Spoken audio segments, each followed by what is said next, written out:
calidad y compromiso público.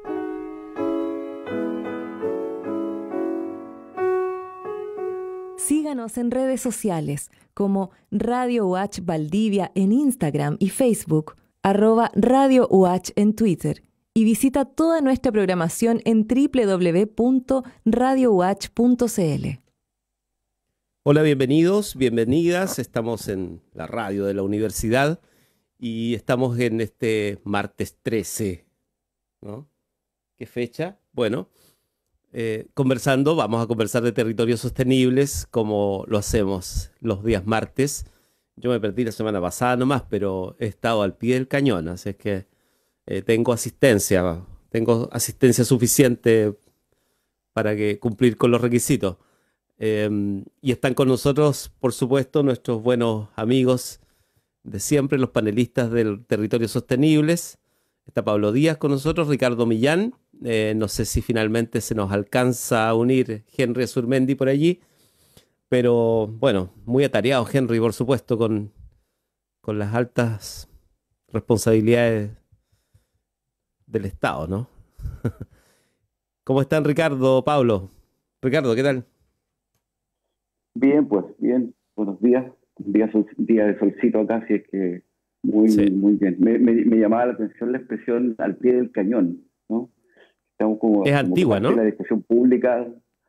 Claro, pero más como que parte de la discusión pública hoy día tiene que ver con nuestra costumbre como con, entre comillas, la violencia, ¿no? Entonces, antes era una expresión muy normal decir al pie del cañón, como decir estoy listo para la guerra, ¿no? Para la guerra. Claro. De hecho, decíamos vamos a la guerra. Esto de vas a la guerra o vamos a la guerra. Ah, claro. Como que parte de nuestra vida cotidiana era ir un poco a la guerra. Tal vez uno de los grandes desafíos de la democracia es justamente ver cómo el correcto diálogo y espacios que permitan la expresión en la justa medida de todas las posiciones es lo que realmente debería permitir avanzar a los países. Así que interesante y la nota. Bueno, en la burbuja del lenguaje periodístico, ¿no?, que usan los periodistas, también hay una corriente que está abiertamente disgustada con el lenguaje inclusivo.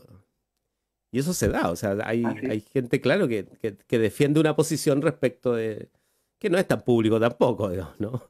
Pero sí que tiene sus resquemores respecto de lo inclusivo, en términos meramente de lenguaje, digamos, de uso de palabras y todo ello. Pero bueno, y la otra corriente, que es un poco más dura, es sobre lo políticamente correcto. Todo aquello que sea políticamente correcto es sospechoso. Pero todas esas cosas no las podemos decir.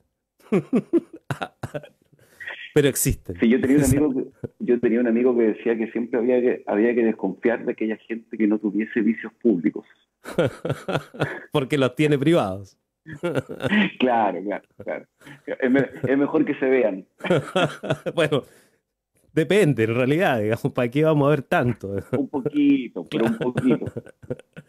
Ya, bueno, de ello también, en ello también trabajan los psicólogos, así que bueno, por ahí va la pega. Pablo Díaz, ¿cómo estás? Bien. ¿Volviste a las clases ya o no? No, yo este semestre estoy estás más libre, dedicado mira. a armar un tema de investigación. Mira, Así que qué interesante. estoy afuera. Sí, hasta el otro semestre. Supongo, si es que me llaman de nuevo. Es que me llaman. Sí, si es que llaman de nuevo. Yo bien. Ahora en Futrono, seguimos aquí en la provincia del Ranco, con un par de temas que de ahí les quiero comentar, un par de lecturas que hice desde el miércoles pasado. Prometo hoy día no hablar de sándwich. La semana pasada hablé de sanguchería y nos pusimos muy espesos, así que prometo hoy día no hablar de eso. Creo que nos afectó el hambre. Y nada, solo lo que decían recién, solo hacer un comentario. Hay un filósofo del cual no recuerdo su nombre, ¿Ya? que dice que toda persona, para estar completamente íntegra, debe tener 3 vidas. la pública, la privada y la secreta, y tratar de que ninguna conozca a la otra. Sí. Por ahí también puede haber una línea a trabajar, digamos. Bueno, la vida secreta alguien la conoce siempre, ¿no? Para eso también hay instituciones.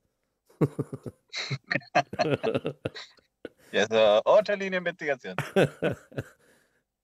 Bueno, oye, no sé si lo habrán comentado quizá entre ustedes además o en los espacios en los que participan, pero aprovechemos, digamos, ya que estamos, ya que entramos en profundidades. Hay la crisis de Carabineros, ¿no? Es una crisis mayor, o sea, se está evidenciando una cosa que ya no tiene vuelta atrás, o vamos a salvar la situación como siempre. Ricardo. Hoy, la semana pasada tuvimos una álgida conversación al respecto, ¿no? Lo Yo escuché un poco. voy a hacer la colación nomás que yo creo que la participación de Carabineros en la historia de Chile es más o menos así en muchos eventos. Este no es ni el primero ni el último. Por ende, yo más que Carabineros en sí mismo, a mí me da la impresión de que Carabineros siempre termina siendo la mano que opera lo que se decide políticamente en Chile. Entonces yo creo que la brutalidad que ha manifestado Carabineros es una brutalidad que tiene mucho que ver con un discurso político que no es patrimonio de este gobierno, ¿eh? Es patrimonio es patrimonio de aquellos que creen que el orden público le trae aparejado el riesgo de la expresión popular. Y eso gente de nuestro sector también lo actuaba de la misma manera, con el mismo autoritarismo, con la misma brutalidad probablemente, con resultados distintos. Entonces se confunde el orden público, que es lo que deberían hacer los gobiernos, con tratar de acallar algunas particulares voces que no le parecen cómodas. Y por otro lado, ya directamente con el caso Carabineros, yo tengo dos preocupaciones particulares, una sobre la real capacidad operativa de Carabineros, y eso tiene muchas más vueltas, que tendrá que ver con recursos, tendrá que ver con profesionalismo, tendrá que ver con la amplia diversidad de tareas que emprende. Y por otro lado, con un tema ideológico, yo creo que Carabineros no se ha logrado resarcir del tema ideológico. Es una segunda preocupación. Y la tercera ya es un tema de mando. Yo ahí ya tengo una preocupación que es mayor y tiene que ver con si efectivamente el profundo descabezamiento del Cuerpo General de Carabineros no dejó ahí un tremendo vacío, y efectivamente lo que estamos en una etapa intermedia probablemente del paso a una policía más profesional, menos militarizada, más del orden público, y ahí hay que hacerse estas preguntas. Una de ellas tiene que ver con la cantidad de roles que tiene Carabineros hoy día en la vida total. Yo tengo la impresión que a mí me encantaría sacar recursos del ejército, disponerlos a una, entre comillas, como policía social, que se haga cargo de buena parte de la pega que hace Carabineros, que es muy loable en los pueblos chicos, en fronteras, y especializar a Carabineros como una policía de orden público mucho más eficiente, mucho más ordenada y por supuesto desideologizada. Pablo Díaz. Bueno, la semana pasada sí, igual conversamos harto del tema, y yo tengo un comentario sobre ya lo que dije la semana pasada, que tenía que ver con esta pérdida de credibilidad y la capacidad, por decirlo irónicamente, de tapar cosas, ¿no? Salió un informe de la Fiscalía Nacional sobre al requerir los videos de las cámaras que porta Carabineros, ¿no? en los desórdenes que se produjeron después del estallido social. Y yo ayer reflexionaba, decía, hablan de hechos aislados, ¿no? Yo no sé si 271 desnudamientos son hechos aislados, o son 271 hechos aislados los que Carabineros provocó, digamos. Yo no sé si 82 por allí, abuso sexual de Carabineros en procedimientos policiales son hechos aislados, ¿no?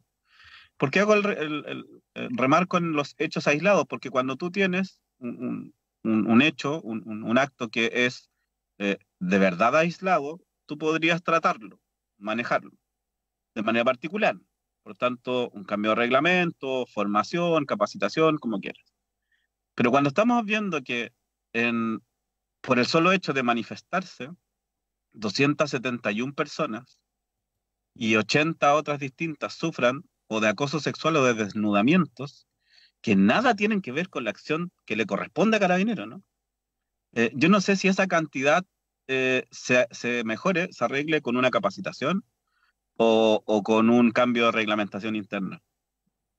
Entonces aquí lo que voy con mi reflexión, lo dije la semana pasada y ahí discutí un poco con Henry cuando yo decía, acá, como ha dicho el vocero gobierno, no hay solo dos posiciones, una que dice o tenemos los carabineros que tenemos o nos autogobernamos, como lo dijo textualmente el vocero. Yo creo que hay hartos modelos más.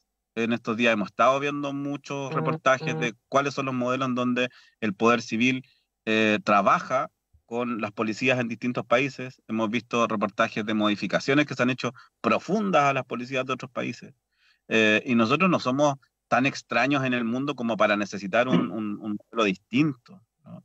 Lo que yo creo, a partir entonces de esta reflexión de los 271 casos que me impactaron muchísimo, tiene que ver con que es hoy día el momento de una refundación y un repensamiento quizás de lo que son las funciones de las policías, cómo se cumplen y sobre todo la relación que tienen en lo que les corresponde, la función que le va a corresponder con el poder civil y con la sociedad civil.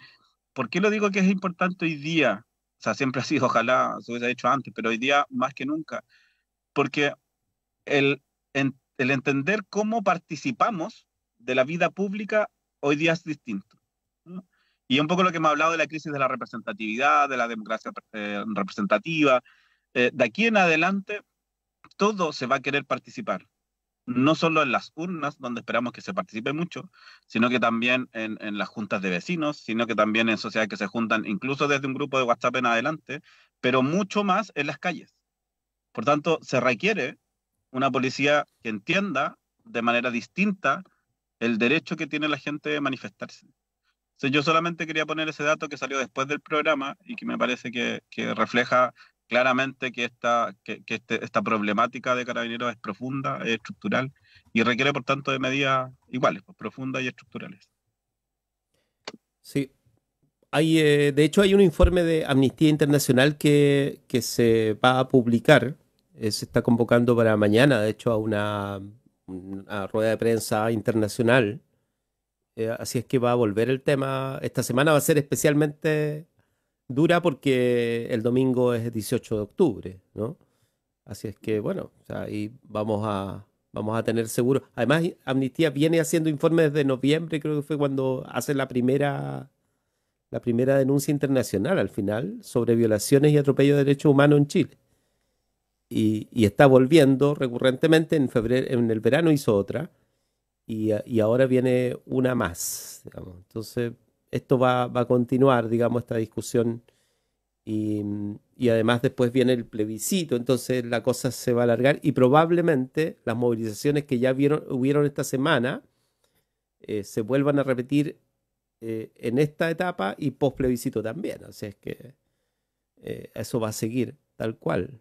Y lo otro es el tema a nivel nacional, otra cosa que está súper encendida es el tema de los emails en el Ministerio de Salud y el rol de los ministros al final en torno a transparentar información y más encima esta semana se produce el tema del robo de los computadores. O sea, digamos que se enrareció bastante la cosa, si ya había algo de resquemores y desconfianza. ¿Cómo lo ven, Ricardo? Sí, a mí me gustaría de todas maneras ser justo con algo que yo siento muy en lo profundo, y es que a mí me parece también que es intolerable los niveles de violencia que se expresan en las manifestaciones, en algunos casos. Esto no, para mí no queda como en un solo lado, y yo creo que justo por lo menos desde la perspectiva que yo sostengo, que a mí también me llama mucho la atención que efectivamente pareciera haber gente que cree que efectivamente romper todo es parte de lo normal de la acción política. Yo no concuerdo para nada con eso. No es que yo participo en política desde que tengo 14 años y me tocó la lucha contra la dictadura y entiendo un poco las lógicas de la calle, pero también hay minutos que uno mira y dice, bueno, esto tampoco es el camino. O sea, no, aquí no se trata de decir carabineros por un lado y todo el resto de la gente está manifestando pacíficamente. Yo creo que también hay una responsabilidad gigante de lograr que las manifestaciones se mantengan dentro de cánones pacíficos razonables, y eso también es responsabilidad de todos y tiene que ser parte del discurso. Eso, para mí es como de justicia decirlo, porque creo que es bueno también que sea parte de la conversación pública. Sobre el tema de la confianza, mira, yo estoy tan impactado de volver a ver dos cosas. Primero que nada, la práctica política que sigue creyendo que se puede hacer política a la espalda de la gente. Y eso es como ya es como una mala costumbre. Es como, digo, ¿cómo no nos damos cuenta que de verdad esto es importante? Es importante hacer las cosas correctamente, es importante. No solo porque ahora te pueden pillar, porque uno podría decir, oye, hay que estar atento. Yo tengo un amigo que dice que los argentinos dejaron de ganar el fútbol desde que mejoró el HD de las cámaras de televisión, porque no pueden hacer más trampas. Entonces, yo tomo ese ejemplo que me gusta para decir no solo porque es fácil que te pillen hoy día, no solo decirle a un ministro, sabe que no trates de esconder algo, si al final igual le van a pillar los mails, igual alguien va a hablar, usted no puede mantener mantos de duda. Sino por un problema ético. Y el problema ético es que yo creo que efectivamente hoy día el gran desafío es gobernar de cara a la gente, con la gente. Y eso requiere estándares súper distintos de cómo hacer las cosas en el amplio espectro de la palabra. Mira, no he podido hacerlo. Pedí el otro día si se podían hacer públicos los programas con los cuales se inscribieron los candidatos a gobernadores regionales. ¿Ya? Todavía no logro tener los programas, pero me han dicho diversa gente que participa en campañas en todo Chile que en general fue un acto testimonial, que no se hicieron programas. Eso vuelve a hablar de esta lógica de decir, si da lo mismo, que la gente no vota por programas. Entonces, un ministro que parece que guarda datos, por lo menos algo hace con los datos y se nota, candidatos que siguen no pareciendo que es relevante gobernar con un programa y seguir creyendo que así como en algún minuto se compraban los votos, hoy día se puede hacer un bonito espectáculo para que la gente vote por tal o cual candidato, es seguir no dándonos cuenta que lo profundo del país realmente es un problema ético. Y el problema ético no se arregla ni con cosmética ni se arregla con pequeños actos, sino la verdad es que si uno no tiene gobernantes que gobiernen desde la verdad, si uno no tiene un sector privado que pague sus impuestos y no que los eluda, si no dejamos de tener exenciones tributarias especiales para los grupos favorecidos, va a ser difícil que construyamos un país mejor. Entonces, a mí me parece que lo que parece que no resiste más este dilema ético que estamos teniendo en Chile de sostener valóricamente una cosa, pero después hacer otra. Yo preferiría equivocarme en el manejo de la pandemia, equivocarme de pie a cabeza, pero de frente, que tratar de aparecer triunfando o aparecer perdiendo por poco, escondiendo información o manipulándola. Probablemente hay otra gente que prefiere lo contrario, que prefiere y le gusta que le mientan, ¿no? Y le gusta que les digan que vayan como por el lado, pero yo creo que en la medida que no recuperemos este virtuosismo de la verdad, este virtuosismo del trabajo, este virtuosismo de la equidad, de que todos hagamos nuestro trabajo como corresponde, es difícil tener una conversación muy de frente entre todos los chilenos para construir un país distinto. Yo creo que ahí tenemos un tema. Pablo Díaz. Yo creo que todo esto ha sido más bien, voy a tomar solo un concepto de lo que mencionó Ricardo, y quedarme allí. Esto es reflejo de lo que hoy día sí o sí pasa en cualquier cosa que uno haga. Y me refiero a la transparencia, al requerimiento de transparencia. Hace poco terminábamos el curso que me correspondía dar en un magíster que se llama de alta dirección de establecimientos vocacionales, ¿no? Que son profesores que se están formando, lo comentaba antes, para ser directoras y directores. Y en la última clase, al final de la última clase, le decía, mira, son aportes personales de aquello que creo yo les va a tocar enfrentar siendo directoras y directores. Y que no se van a poder escapar a ello, y que cada vez que hagan estrategia van a tener que sumar este tema. Y obviamente ponía el tema del feminismo y la equidad de género, el tema de la violencia en la infancia y su relación con los medios de comunicación y redes sociales. Y había uno que les puse que sí o sí hoy día debe pensar desde el principio en una gestión transparente. Para mí, el ejemplo más claro de que esto está sucediendo tiene que ver con el famoso Contralorito, ¿no? Con Contraloría. Contraloría decía el otro día, jamás habían tenido tanta visita a lo que es Contraloría. O sea, jamás. Porque lo que hicieron fue, con un equipo maravilloso que tengo la suerte de conocer, que trabajó en los conceptos, lo que hicieron fue decir, bueno, entiéndase que Contraloría tenía una función desde el principio que era investigar, ¿no? y hacer mejoras. Pero no se conocía, y cuando se conocía poco, se entendía poco, ¿no? Y hoy día la gente entra a conocer lo que está haciendo Contraloría, tienen una relación con ellos en redes sociales, le exigen cosas también, para que sigan investigando. Por tanto, la necesidad de transparencia, hace harto rato, la verdad, es un sí o sí, le llamo yo. O sea, no hay forma de escaparse.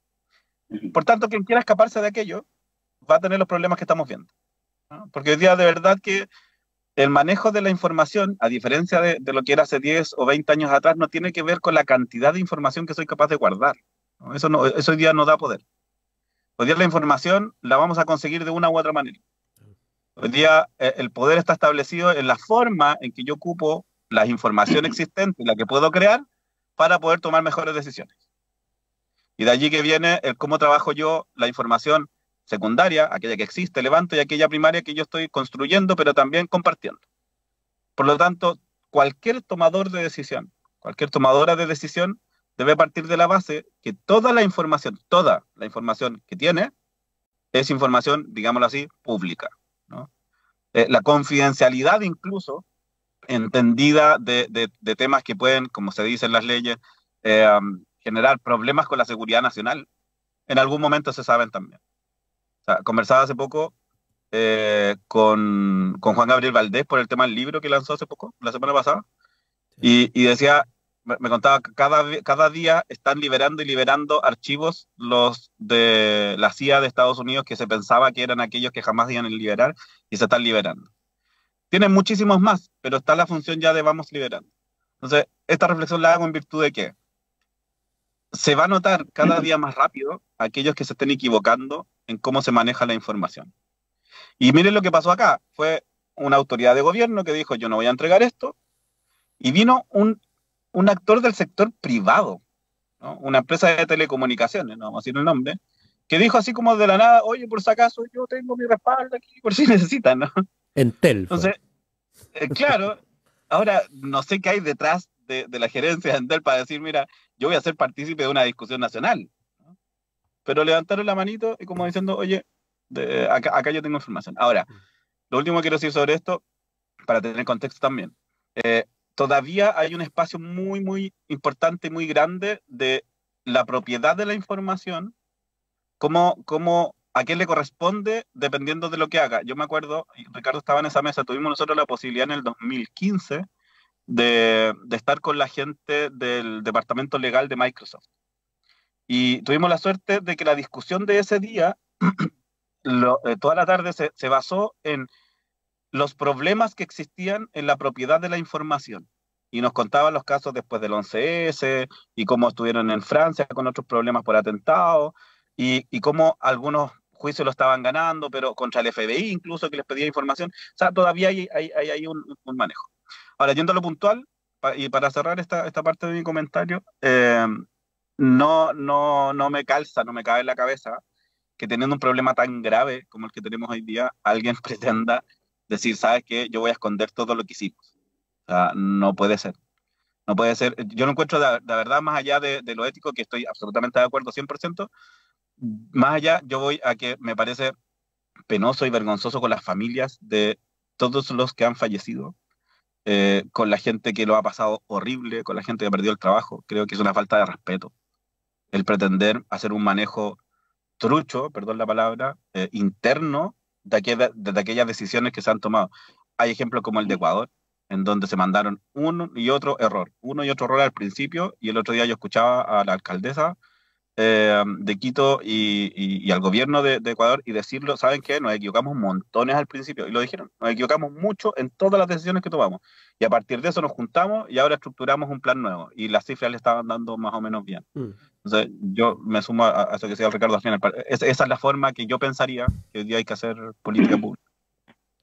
Sí, y nos hemos tomado varios minutos en esto, pero no deja de ser relevante porque son temas centrales del debate nacional y que tienen implicancias, ¿no? Y van a tener para las siguientes semanas directamente. Claro, la investigación, yo estuve escuchando a Alejandra Matus sobre su trabajo, alude un poco a lo mismo, ¿no? Esto de que al final tienes que primero bucear datos, no estaban públicos, o sea, habían datos que, por ejemplo, los del registro civil sobre defunciones no eran públicos, después se publicaron, pero en principio para poder hacer la relación y darse cuenta de que no había correlación entre los fallecidos, el aumento de fallecidos y en marzo, por ejemplo, y los datos respecto del COVID, tuvo que apelar a fuentes internas, digamos, ¿no? Son las que al final te pasan un dato, te pasan algo de información y empiezas a hilar y a abrir la cuestión. Ahora, si ese episodio que parte así tiene un episodio en este minuto que tiene que ver con el robo de los computadores desde una oficina ministerial, es casi como que te están diciendo abiertamente, mira, vamos a robarnos los computadores un rato, pero aunque estén los mails respaldados, nos da lo mismo. O no nos da lo mismo, pero en rigor queremos que todo el mundo se dé cuenta al final. Pareciera eso, digamos, ¿no? Al final. Pero bueno, eso tiene que ver también con cómo uno evalúa las formas de publicación de la información. Estimados, yo no sé si lo habrán visto en la...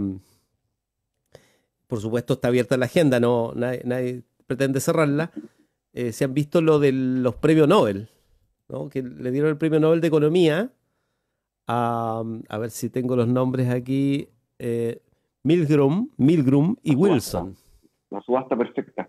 Exacto, la subasta. Y en la prensa, no he leído obviamente los trabajos de los señores, Milgrom y Wilson. He alcanzado a ver la prensa de estos días y lo que aparece es que tienen una relación con Chile y que en su momento participaron incluso del análisis académico que se hizo sobre algún tipo de licitaciones. Se habla de la Junaev, de otras cuestiones más. Académicos de universidades chilenas que invitaron a estos dos académicos también a participar de debates y de análisis, pero el que aparece involucrado es el tema de la ley de pesca, porque en definitiva lo que ellos entraron en la discusión que hubo, y que recordemos que esa es una larga discusión en Chile, todo el tema de la pesca y las cuotas. Entonces, lo que es subasta perfecta, en el caso de la ley de pesca, tiene que ver con las cuotas.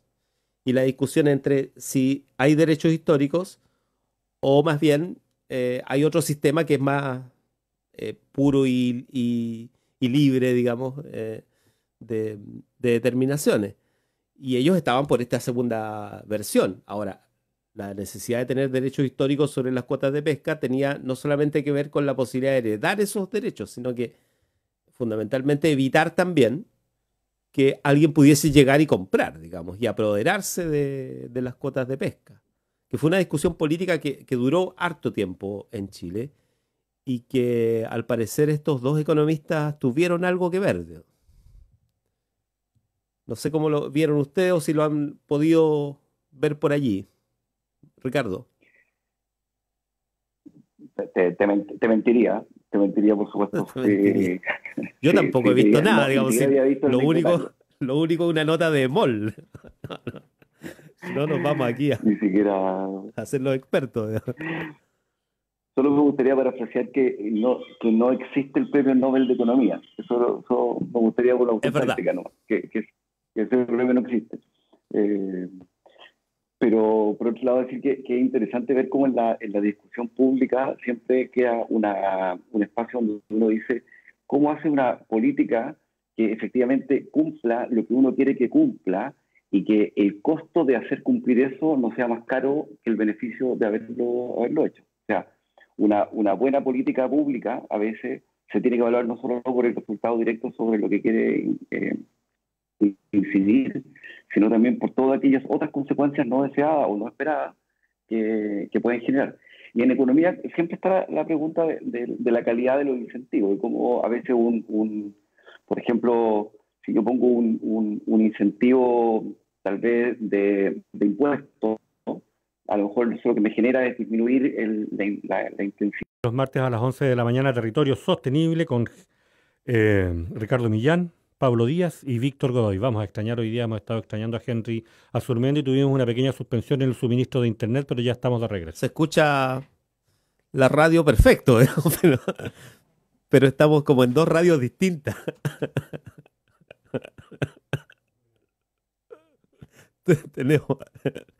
Estamos disociados.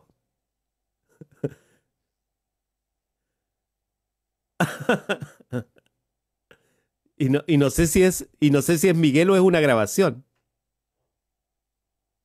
Probablemente sea una grabación.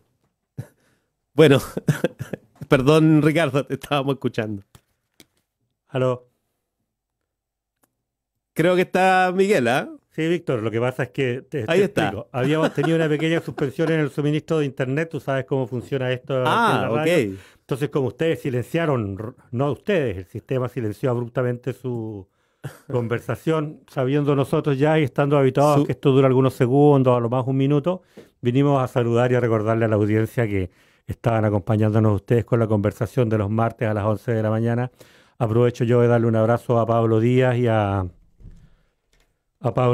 y a Ricardo Millán por acompañarnos el día de hoy y por supuesto a Henry Azurmendi que no nos ha podido acompañar, pero habitualmente es parte de esta preocupación de Radio Universidad Austral de Chile por referirnos a estos temas con la mirada transversal que ellos nos aportan. Víctor, un abrazo. No te rías. Estoy hablando súper en serio.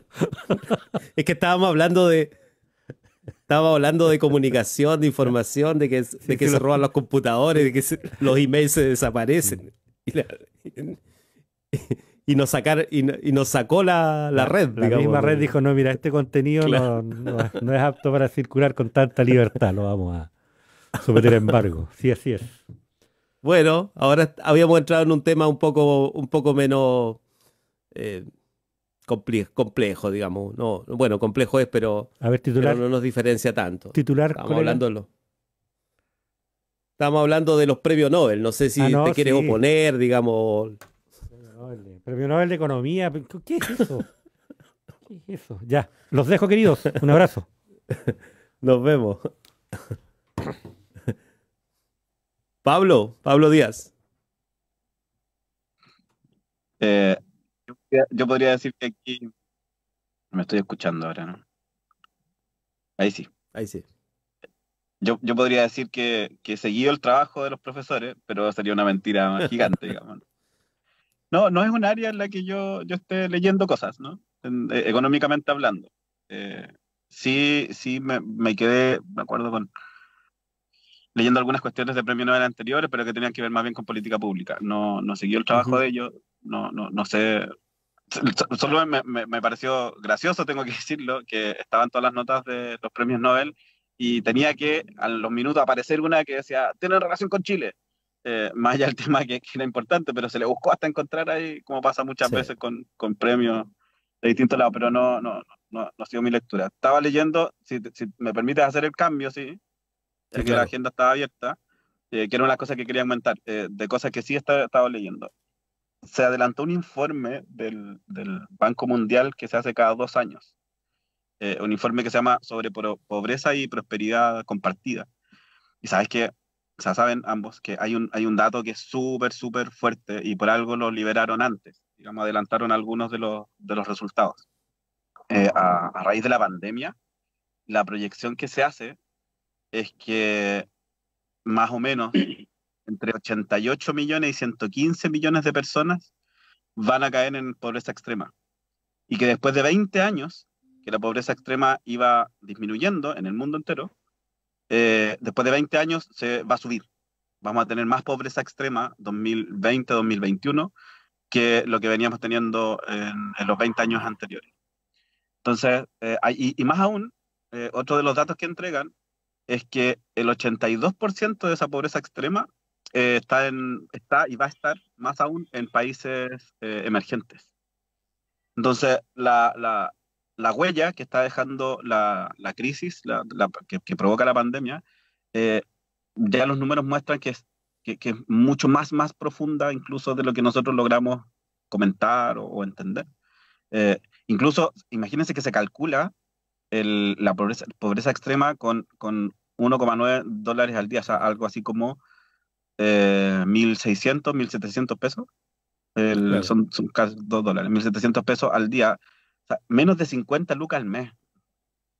Entonces, como dice la nota que estaba leyendo en la mañana temprano, es como 3 poblaciones de Chile que van a estar en pobreza extrema, o sea, con menos de 50 lucas de ingresos mensuales, por lo que ha provocado la pandemia.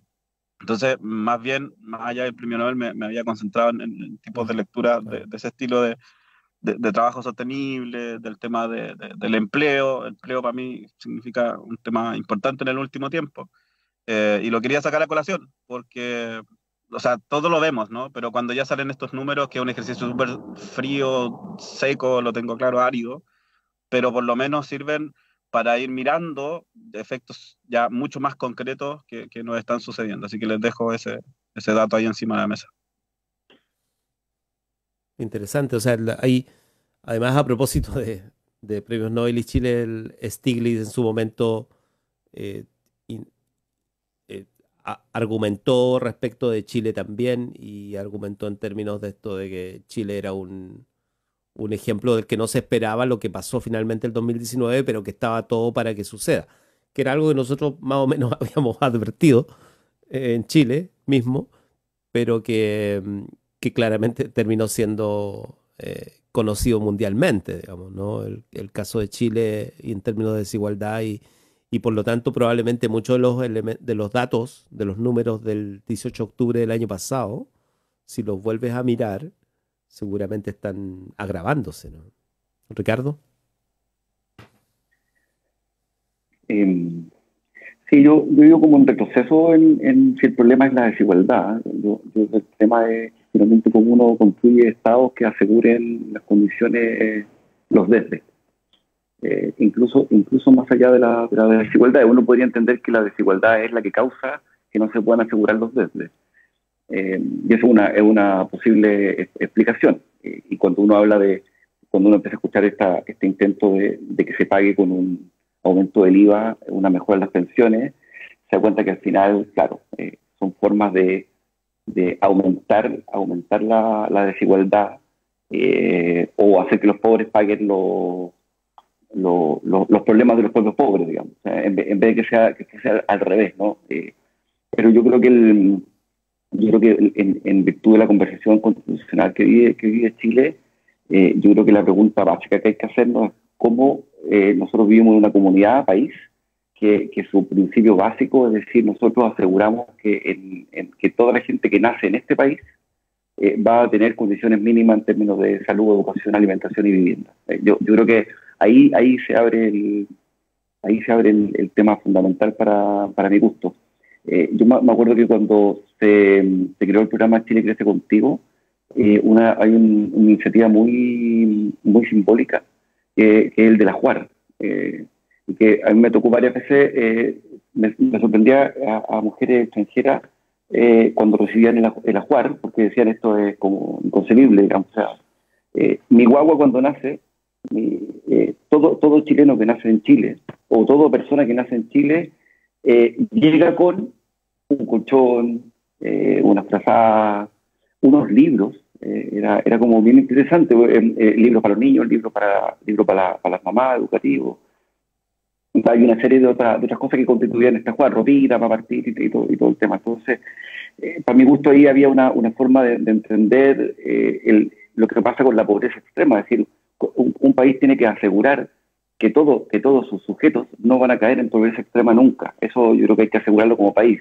Y para eso habrá que hacer todas las reformas tributarias, organizarnos de otra manera, ser más eficiente, evitar las elusiones, ser justo y equitativo, cada uno aportar lo que tiene que aportar.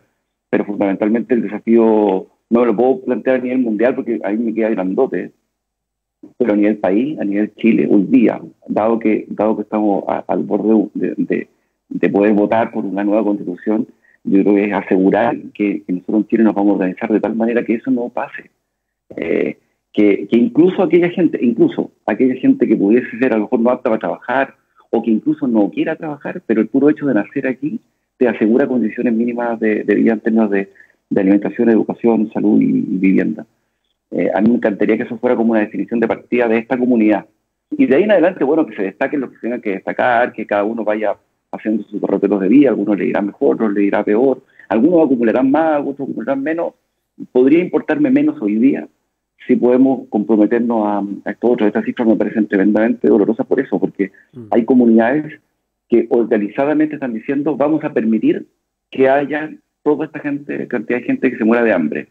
Y mucha que igual eso, yo no quiero que eso pase en Chile y espero que nuestra constitución nueva, una de las cosas que garantice sean estos temas. Pablo Díaz.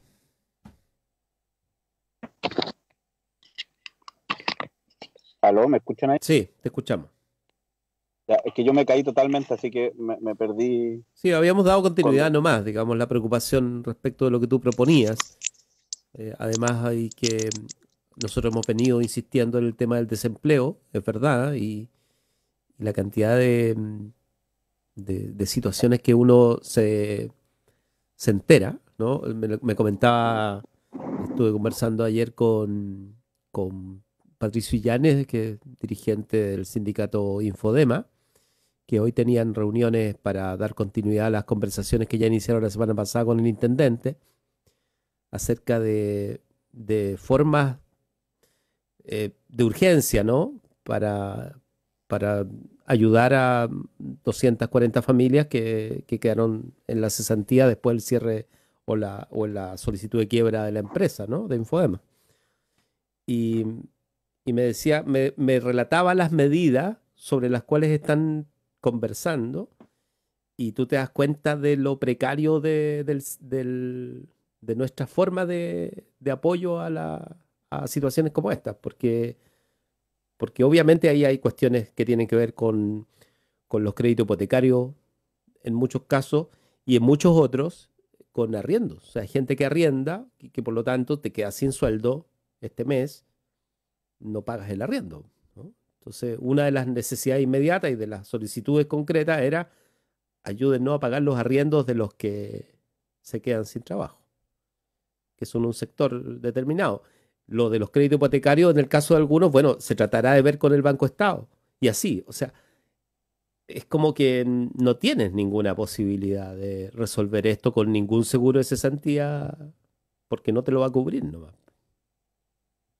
¿Pablo? No, y claro, y además, sí, una de las complicaciones más grandes es que en general no hemos tenido nunca una capacidad de ahorro. O sea, no somos un segmento económico que tenga una capacidad de ahorro tal que permita que en tiempos de crisis como esto uno diga, bueno, voy al colchón y tengo para rearmarme durante 6 meses. O las condiciones para decir, ¿sabes qué? Yo el próximo mes me cambio y voy a hacer otra cosa distinta. Hay mucha gente que ha trabajado los últimos 10 años en lo que está haciendo. Hoy día volver a reconvertir la actividad no es simple. No es un trabajo no es una pega que uno pueda darse de un día para otro. Hay otro elemento más en esto del empleo que me ha tocado ver estas últimas semanas por un par de cosas que estaba ahí anotando, que tiene que ver con que como vienen las elecciones municipales, quiero tocar eso por el lado del empleo. En general, las municipalidades tienen la presión de gente que está desempleada a través de las OMIL, ¿no? De las famosas oficinas municipales de colocación. Pero saben que el punto que está pasando con esta crisis y con las quiebras de las últimas empresas, va a haber una presión que es distinta, porque, como digo, en general, esta presión tiene que ver con trabajadores con una calificación menor o con trabajos que se le llama de más baja calificación. Hoy día la crisis, como ha entrado en segmentos socioeconómicos, que queremos ver así, más altos, por tanto, hay mayor cantidad de personas con formación técnico, profesional y profesional que están quedando sin empleo y que no están viendo respuestas en las plataformas que manejan, que tienen que ver con estos lugares en donde se junta la oferta y la demanda laboral. Y van a empezar a ver en los municipios un lugar donde también acudir. Y mi reflexión en estos días era, partiendo de la base que creo, una mirada muy particular, que los equipos municipales no están preparados para aquello, para hacer una mirada distinta sobre la captación de ofertas laborales para un público que es distinto, que no están acostumbrados a recibir. ¿Cómo hacemos para que existan esos equipos distintos? ¿O cómo hacemos para que, por el otro lado, los municipios, las empresas vean en los municipios un aliado también para encontrar una plataforma de búsqueda de perfiles que sea permanente? Porque a veces ha habido ejemplos, y a mí me tocó participar de un par, que oye, uno llama a la empresa y dice, yo tengo 10 cupos y 2 son profesionales, no sé qué, y uno hace la gestión.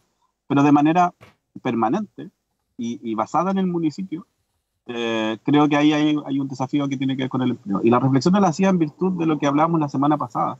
La región de Los Ríos, en empleo en general, estuvo, yo decía siempre, o en el promedio nacional o bajo el promedio nacional. Y nos jactábamos muchas veces de aquí. Y hoy día nos posicionamos como la región que tiene la mayor diferencia de desempleo en Chile. Entonces, yo decía la semana pasada, y creo que coincidíamos ahí con los que estábamos, con Ricardo y Henry, hay temas estructurales, parece, en la región de Los Ríos. Por eso me vino toda la reflexión del empleo, que tiene que ver con la cantidad de empresas que ofrecen, con la cantidad de puestos que puede ofrecer cada empresa. Ayer tenía una conversación que decía, no es menor que 240 personas pierdan el empleo al mismo tiempo, porque el mercado de la región de Los Ríos va a poder ir absorbiendo, pero ¿cuántos días, por decir una cosa, va a pasar entre el trabajador 1 de esos 240 que encuentre trabajo hasta que el 240 encuentre trabajo? O sea, por la dinámica, por decirlo de una manera, que tiene la región de Los Ríos, probablemente ese espacio de tiempo sean 4 o 5 meses, así que no es más, ¿no? Porque hay factores estructurales. Acá en la región de Los Ríos no tenemos a una empresa que levante la mano y diga, yo, mira, yo tengo 80 puestos de trabajo y voy a abrir, o que sepamos en el sistema de evaluación de impacto ambiental que vienen inversiones tales que van a contratar 250 puestos de trabajo, pero no para 2 meses, sino que de manera permanente. No tenemos, menos pensar en 3.000, como por ejemplo lo que está haciendo un proyecto en la octava como MAPA u otros en el norte, Minera. No tenemos 3.000 puestos de trabajo, ¿no?, en el PIB. Entonces, mi reflexión sobre el empleo tenía que ver con ese tipo de ideas y, para amarrarlo con lo primero que dije del tema del informe, lo asocié a esto de la pobreza extrema. O sea, más allá del ingreso, y que no lo vamos a comentar aquí, pero también hay un golpe súper fuerte para las personas que pierden el trabajo, que tiene que ver con dignidad. Y allí, nuevamente, me amarro a lo que decía el Ricardo, la discusión constitucional en el tema de empleo y trabajo también tiene que asumir el tema de la dignidad. No es que yo le entregue un arriendo, ¿no? ¿Cómo hacemos que un país tenga dignidad para sus trabajadores y quienes no tienen pega? Es un poco esa la conversación que... Gracias, Pablo. No nos quedan minutos. Vamos a despedir, por supuesto, con Ricardo. Lo concreto, entiendo que hay algunas posibilidades de trabajo para algunas personas de los 240 despedidos de Infodema. Que además es fundamental ahí el rol que ha cumplido el sindicato. O sea, si no hay sindicato, tampoco se hubiese podido hacer un montón de cosas. Y en el caso del municipio, efectivamente, ellos también tocaron la puerta del municipio de Valdivia y la respuesta fue: inscríbanse en la UMIL. O sea, no es más que eso, digamos, así estamos. Ricardo, despidamos. Sí, tremendo tema el de cómo se genera más empleo en la región de Los Ríos. Solo dejar anunciado para la próxima semana que yo espero que estos intentos de proponer las leyes de esta nueva ley de financiamiento de los gobiernos regionales que propuso el gobierno, que está quedando justo, que el peor de los escenarios, metido antes de la discusión del plebiscito, y que a lo mejor esperan que nadie la vea. Decir que efectivamente la gente que nos preocupa el desarrollo de las regiones nos parece que es un proyecto de ley súper insuficiente, y que vuelve a darle más poder al centro, que no aumenta los fondos FNDR, y que si bien tiene algunas cosas positivas, en general lo vemos con preocupación. Entonces, a ver si podemos dedicarle la próxima semana un poco de tiempo a estar manteniendo a la gente informada sobre qué están diciendo estas leyes, qué están proponiendo y cuáles son las consecuencias que tiene para el desarrollo de la región. Gracias, Ricardo. Nos alerta Miguel Millar que destacar tu conexión, que ha mejorado sustancialmente, ¿eh? Se nota la inversión ahí. Pasé del wifi al cable, eso fue, volví a los viejos tiempos. Bien, pues, bien. Ya vamos a instalar un dron satelital, con conexión satelital para Pablo Díaz. Un gusto como siempre. Para iluminar el ranco. Vamos a iluminar el ranco. Un gusto como siempre. Una buena semana. Nos vemos. Chao, chao. Universidad Austral de Chile. Calidad y compromiso público.